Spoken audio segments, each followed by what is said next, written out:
welcome to Labour Lens. I am Sharon Ijason. On this week's episode of the program, we'll be discussing about the increase in the value-added tax by the federal government, which has been assented by President Muhammadu Buhari from 5% to 7.5% increase. We'll be discussing about how this move will affect Nigerian workers. We will be right back.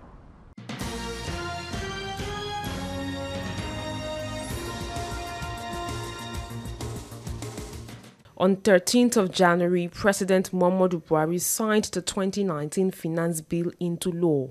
Part of its provisions is the increase in value-added tax (VAT) from 5 to 7.5% in Nigeria.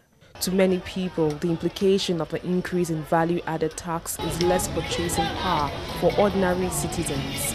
But for government, the president's assent means there would be more revenue to finance key projects, especially in the areas of health, education, and critical infrastructure. To the private sector, on another hand, this may be a step against ease of doing business, which in turn can lead to more job losses. Organized private sector believes that it is another economic burden as businesses have been grappling with multiple taxation, high import duty, high regulatory charges, exclusion from official forex market, and high energy costs. More concerns have also arisen that VAT is not treated as consumption tax. More often, it is imposed on the entire value chain of production and investment. As President Muhammadu Buhari approves the increase in value-added tax from 5% to 7.5%, many experts are of the view that this will hurt workers if their pay remains constant and also affect employers of labor and industries if workers and Nigerians don't have enough purchasing power to buy goods and commodities.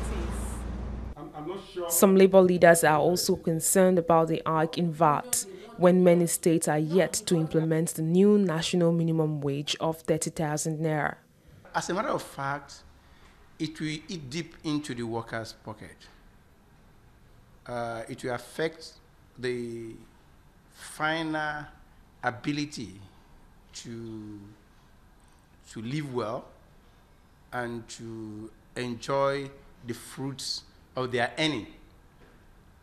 But looking at it, when you look closely at the provisions of the new VAT Act, it has tried to help the small-scale business owners, that anybody below the threshold of 25 million earning in a year is excluded from issue of VAT. So meaning that it's encouraging small-scale businessmen to come on board. If the purpose of the value-added tax is to tax businesses that before now has evaded tax, then I think that's a novel idea.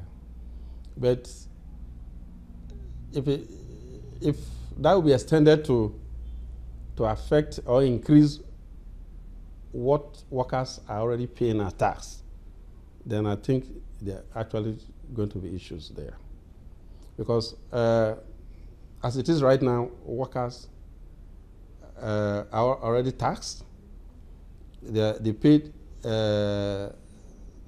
pay is deducted directly from their salary at source. The purchasing power of Nigerian workers will drastically reduce.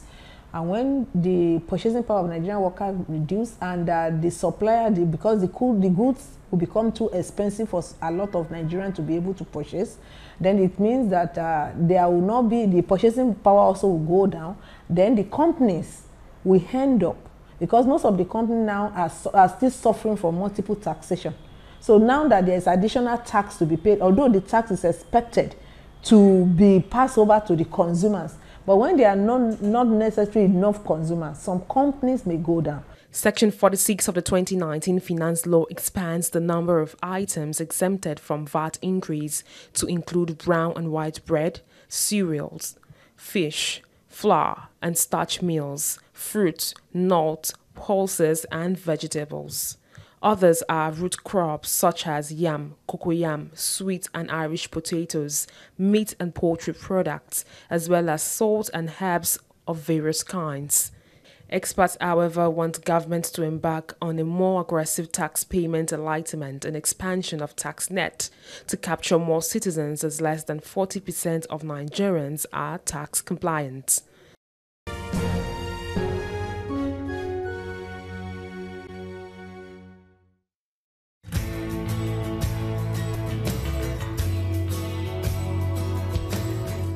On the profile interview segment this week, I will be speaking with the Director General of the Nigeria Employers Consultative Association. Timothy Olawale expressed optimism about this development and is also concerned about how it will affect employers of labor and not just workers.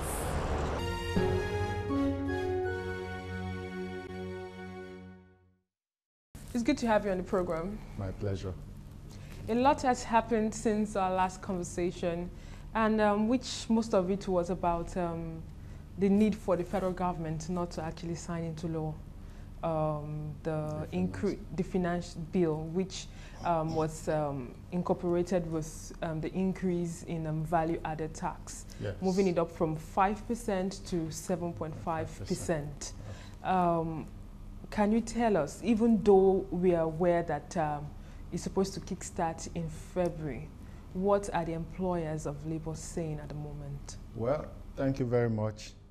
Our position all along had been an opposition to the finance bill, especially the increase of value-added tax to 7.5%. We had opposed it at the National Assembly, and when it was transmitted to the President for assent, we had also written the President cataloging reasons why the President should not assent to the bill. We were actually hoping against hope because the bill emanated from the Presidency in the first instance. But that is history now because the President has since signed the bill into law. And as Nigerians who are corporately responsible and obedient to the law of the land, we are supposed to implement. What are we talking about now? We've moved from opposition to the bill, since it becomes inevitable that we have to comply, to guiding government on what government needs to do so that the benefits of the bill will actually trickle down to the masses, number one. Secondly, to also ensure that the pain which we envisage it will cause the masses and businesses will be assuaged relatively, so that at least it will be relatively bearable. So can you That's share the with point us we have. what this advice is? Now, the concern had always been the utilization of the fund that will be derived from the increase in VAT. Perhaps I should say the appropriate utilization of it. It's been estimated that a minimum of 500 billion naira will accrue to federal government annually from the increase. And with 500 billion naira, you can do a lot. Now our concern is that the usual Nigerian way, we just hope this money will not be frittered away through application of it to service debts, to also service our recurrent expenditure.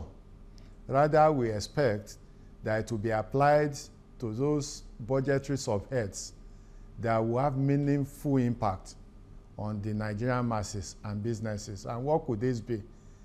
Number one, it should be channeled towards infrastructural development, which will be tangible and be accountable for by government to say, yes, this inflow from increase in VAT is used for this specific items, so that people can see it and know that, yes, indeed, the money was appropriately utilized.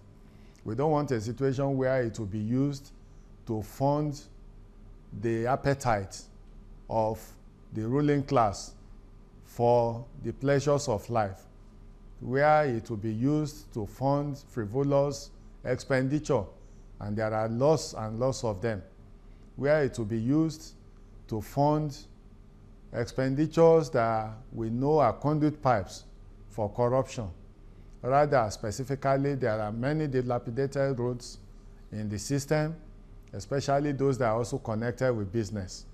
We also know that there are lots of infrastructural development that can create an enabling environment for businesses to thrive and also be able to create employment. These are aspects where we expect government to direct these funds to.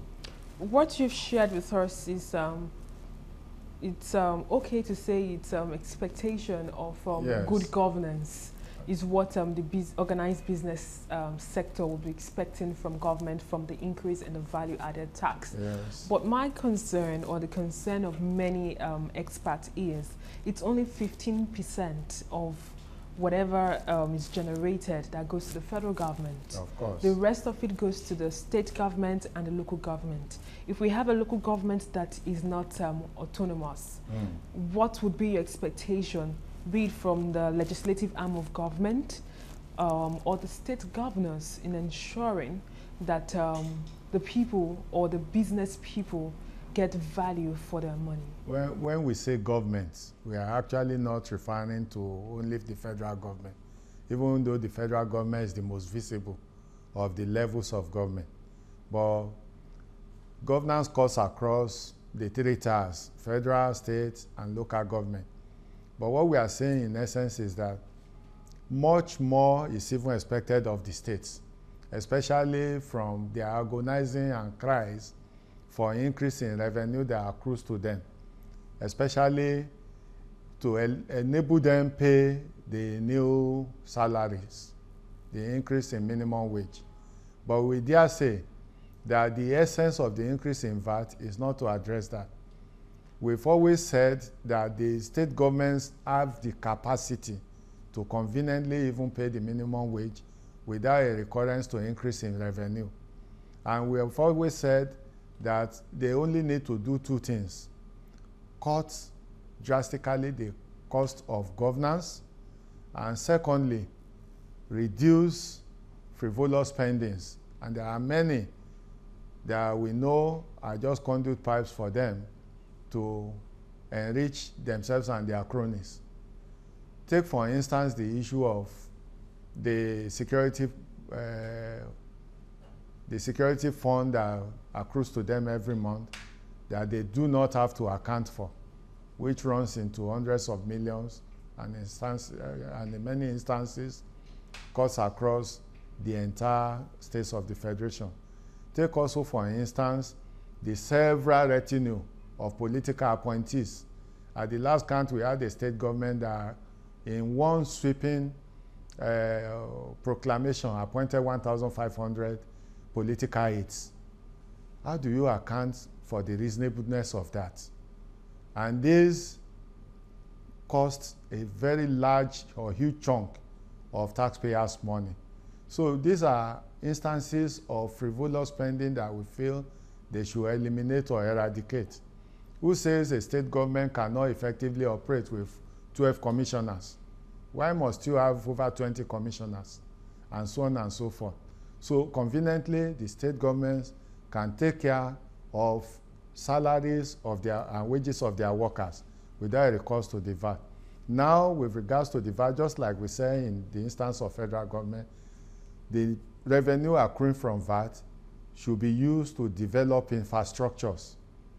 Who says even the states cannot encourage businesses domiciled in their geographical area by giving them subventions, by giving them soft loans, and so on and so forth, to enable them to contribute to economic prosperity of the states, as well as also enable them to create more jobs for the teeming youths that are in need of job in the environment. These are progressive things they can do with the increase in VAT. Same applies to the local government. There are many roads that are within the purview of the local governments that are in terrible states, and more roads fall into this category. Some are not even graded. Some lack drainages. We expect them to use whatever accrues to them through this increase to address this infrastructural gap. And that way, Nigerians will know that indeed they are there to serve them and not just looking for opportunities to rip off the masses. Power is one very important aspect for people doing business. Yes. What would be your expectations from relevant stakeholders to ensure that we have more stable power supply? Probably employers of labor will actually have to spend less in trying to do business. You know, the problem with power generation and distribution in Nigeria is the more we spend as investment in the power sector, the less progress we make, which is antithetical and so unfortunate. Now, there is no synergy between what is actually happening in the industry and the policy that has been formulated. Even in instances where you have policies, the implementation is poor and the enforcement is terrible. We have said times without number that, look, the major issue with the distribution companies, according to them, is they are willing to invest massively. However, they are asking for the right price for consumed power. In other words, if they give so much energy, the right price should be paid for it, which was why the NERC wanted to review the tariff for electricity. As desirable as this may be, there must also be guarantee that once the review takes place, as we are told that it will take effect from April, once the review takes place, there must be guarantee that issue of estimated billing will be a thing of the past. Between now and that April, we expect government through the National Electricity Regulatory Commission to insist that all consumers of power in Nigeria must be metered. That way you are sure you are paying for utility that you consume. In other words, unfair billing and estimated billing should be a thing of the past. And even if power is not provided, the pain will be less because you know you are not paying for it. And even the distribution companies too, because it will be massive loss of revenue for them, they have motivation to produce or supply power to Nigerians, because without supply of power, there won't be revenue for them. As against the current practice where through estimated billing, they get even income that is not justified. So what will be what will be the employer's expectation vis-a-vis the budget for 2020? Well, we just hope, because there are many positives in the budget, for instance. Our expectation is that painstakingly it will be implemented to a logical conclusion. That's one. Number two, loopholes that are avenues for corruption, corrupt practices will be blocked. In other words, you hear the story of trillions of naira spent over the years on constituency projects that never materialized. Even the president said that much. These loopholes that fritters away the hard-earned income of Nigeria will be blocked.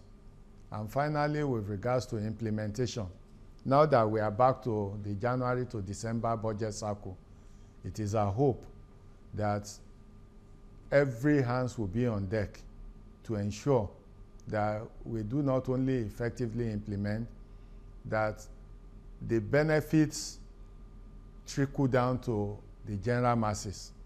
In other words, emphasis should be placed on those projects that are actually going to improve the life of Nigerians. Unfortunately, we have no option other than to service our debt, which is also still growing. I mean the external borrowings by the Nigerian government. And we also hope and plead that there should be a stop to it, because we are mortgaging the future of the generations unborn by increasing our external borrowing and spending close to 30% of our income, of our revenue, or even the budget to fund the debt profile. So what more do you think needs to be done to grow the economy in 2020? Well, I keep saying that there is the need for us to create an enabling environment for organized businesses to thrive. Because we keep talking about unemployment.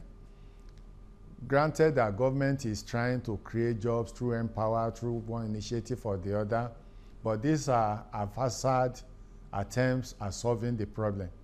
The solution lies with enabling the real sector of the economy, especially the manufacturing sector, that can generate massive employment to thrive and be able to contribute their quota to the economy. So, in one of the sore points, which is working against the creation of an enabling environment, is also the attitude of our regulatory bodies.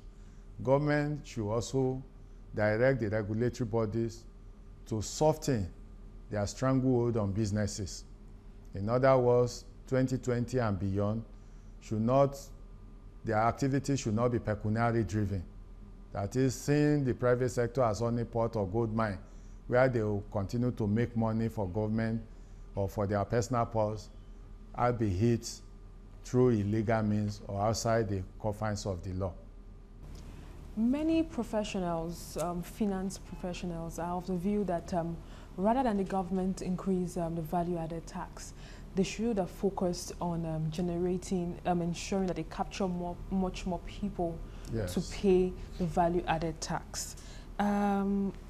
What do you think needs to be done? Because originally, the amount of money the government earn is not half of what they should be earning at the moment.